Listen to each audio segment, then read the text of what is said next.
La 8e édition du circuit de la Coupe des glaces est maintenant chose du passé. Alexandra Denis-Bérubé s'est pointée au bassin Louise pour la dernière étape. Reportage.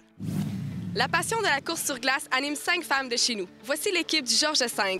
Mais tout d'abord, le circuit québécois de canot à glace connaît un beau succès. Nous vous faisons découvrir cette belle tradition hivernale.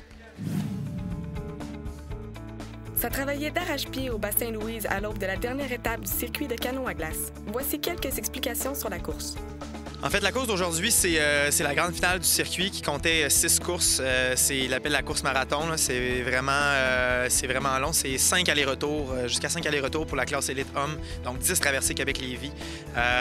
C'est la course aussi qui est obligatoire là, pour le pointage au circuit. Donc, on a 48 équipes en ligne pour le départ. Donc, ça devrait être un bon spectacle. Question sécurité, pas de problème. Tout est prévu. En fait, il y a des inspections de canaux pour chaque canot avant chaque course. Donc, veste de sauvetage, VHF, que ce soit aussi sifflet, que ce soit les fusées de sauvetage. Donc, tout aspect est vraiment regardé là, à la lettre pour être sûr que s'il y a un problème, ces équipes-là puissent être en communication avec les équipes de sauvetage. C'était la première édition du défi canot à glace à Montréal. Le bilan de l'événement, c'est? Mon Dieu, magnifique. Très, très belle organisation.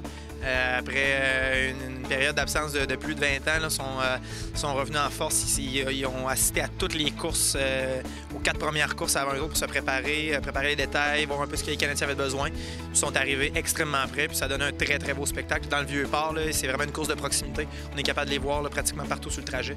Donc, ça a vraiment donné de quoi de très sharp. Allons voir maintenant l'une des équipes féminines de prédilection du circuit, celle du Georges V. Une passion les anime. C'est la diversité des conditions qu'on rencontre. À tous les jours, c'est différent. Donc, on n'est jamais trop sûr de notre affaire. On est tout le temps en train de se remettre en question, puis c'est une de nos qualités, là. Donc, c'est pour ça qu'on aime profiter de l'hiver de cette façon-là. Comme dans tout sport d'équipe confondu, chacun a un rôle bien précis. Bien, dans l'équipe, on est 5, puis on a des rôles très complémentaires. Donc, Mylène, c'est la capitaine, c'est notre gourou, on la suit dans ses décisions. C'est elle qui a le plus d'expérience aussi. Puis chacune, tu sais, que ce soit dans la préparation ou pendant les courses, je veux dire, dans le canot, on se divise un peu les tâches là, pour que ce soit plus fonctionnel, puis que ça soit moins lourd à organiser. Se retrouver en compétition sur le fleuve demande une stratégie bien élaborée, quoiqu'il faut modifier certaines approches.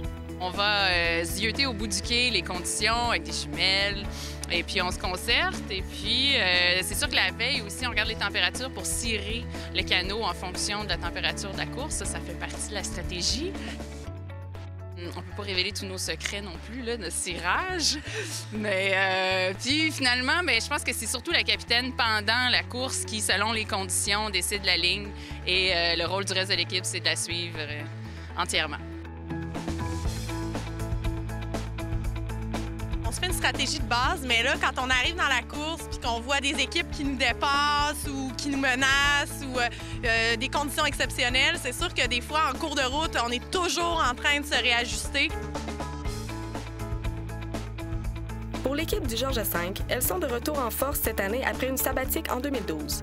4 d'entre elles ayant donné naissance et l'autre accompagnant l'équipe canadienne de taekwondo aux Jeux de Londres. Décidément, on aime que ça bouge. Oui, effectivement, on aime vraiment que ça bouge. Puis pour avoir réussi à maintenir le rythme et à continuer à faire du canot, c'est parce que... On aime ça. On aime ça, c'est ça. Puis, Nadia, elle est allée s'occuper des athlètes olympiens à Londres. Et elle prend très bien soin de nous aussi. Il faut dire que c'est en partie grâce à elle, là, toute notre réussite. C'est sûr qu'il n'y a pas beaucoup de ressemblance entre les deux sports, le canot à glace et le taekwondo, mais ça entraîne beaucoup de blessures, surtout au niveau des jambes souvent. Donc, les expériences d'un sport et l'autre permettent de donner un petit coup de main. On est contente d'être ensemble, on est contente de se revoir puis de aussi performer comme on le fait cette année. Là. Ça paraît qu'un an de repos, ça nous motive vraiment à revenir en force. Puis on aime ça, toujours être en avant du peloton. C'est une de nos... Oui, motivation.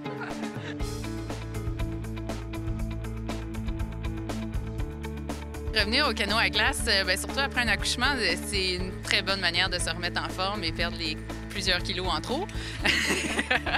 Et définitivement, l'équipe, c'est ça, on a du fun ensemble, puis on est tous dans le même minding. C'est ça qui est extraordinaire, de trouver des filles qui ont vraiment le goût de se dépasser, qui rouspètent pas, qui aiment souffrir ensemble. C'est une belle chimie. Ça nous permet de décrocher aussi de la famille, du train-train quotidien. Dans le fond, quand on est ici, on pense rien qu'à nous, on pense à notre équipe, on pense à faire notre performance. Donc, on profite vraiment du moment présent.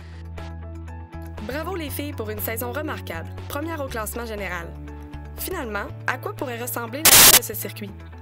Augmenter le nombre d'équipes, avoir plus d'équipes de l'international et aussi avoir aussi une plus grande visibilité internationale, tourner les émissions télé, les passer justement à la télévision, puis après ça, vendre ça à l'étranger, essayer de ramener ça à la télévision.